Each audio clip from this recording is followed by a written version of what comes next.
Demand ম্যানেজমেন্টে সরকার বেশি গুরুত্ব দিয়েছে এক। আর দ্বিতীয় হলো যে আমাদের সাপ্লাই সলিউশন, এই সাপ্লাই সলিউশনটা কিন্তু এখন আমাদের কাছে স্পষ্ট না যে আমাদের ক্রাইসিসটা কোন পর্যায় পর্যন্ত আছে। আজকে দেখলাম যে 9 থেকে 15 দিন তেল আছে, ঠিক আছে, তাহলে এর পরের অবস্থাটা কি? এটা জনগণের মধ্যে এই মেসেজটা যদি যায় তাহলে জনগণ একটু উদ্বিগ্ন থাকবে। এবং আমি আগে শুনেছি যে আমাদের এপ্রিল পর্যন্ত তেলের মানে হওয়ার কথা না।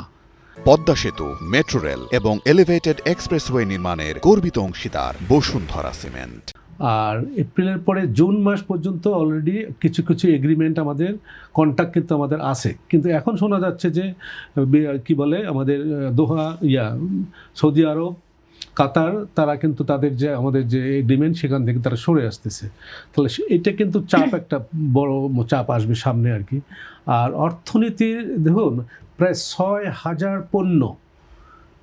6,000 পণ্য গার্মেন্টস থেকে শুরু করে মেডিসিন, প্লাস্টিক থেকে যত রকম আছে সবগুলো কিন্তু গ্যাস এবং এই বিদ্যুৎ নির্ভরশীল। তাহলে এই যে 6,000, এটা এক একটা করে ছোট ছোট বড় ইন্ডাস্ট্রি, সেখানে অসংখ্য লোক কাজ করে। এই অসংখ্য লোককে যখনই উৎপাদন কমে যাবে তখনই কী হবে, মানে তাদেরকে ছাঁটাই করবে। ছাঁটাই করলে এরা কোথায় যাবে?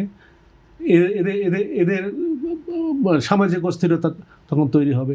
সুতরাং এই যে যেটা আপনি বললেন, এটা একটা মাল্টি ডাইমেনশনাল কিন্তু সংকট। দেখুন আমি 4টা জিনিস সেদিন দেখলাম যে গার্মেন্টসের আমাদের উৎপাদন খরচ বাড়ছে এবং উৎপাদনও কমে গেছে। আমরা কিন্তু কম্পিটিশনে আমাদের অনেক পিছিয়ে গেছি গার্মেন্টসের। এখন একটা বড় সিজন, কিন্তু বড় সিজনটা পুরোপুরিভাবে সেচ নির্ভর, এবং এই সেচটার জন্য বিদ্যুৎ লাগে।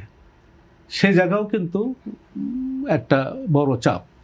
এবং আমি সেদিন দেখলাম যে বঙ্গোপসাগরে ডিপ সিতে যে মাছ ধরতে যাবে মাঝিরা, তারা কিন্তু নোঙর করে বসে আছে, তাদের তেল নাই।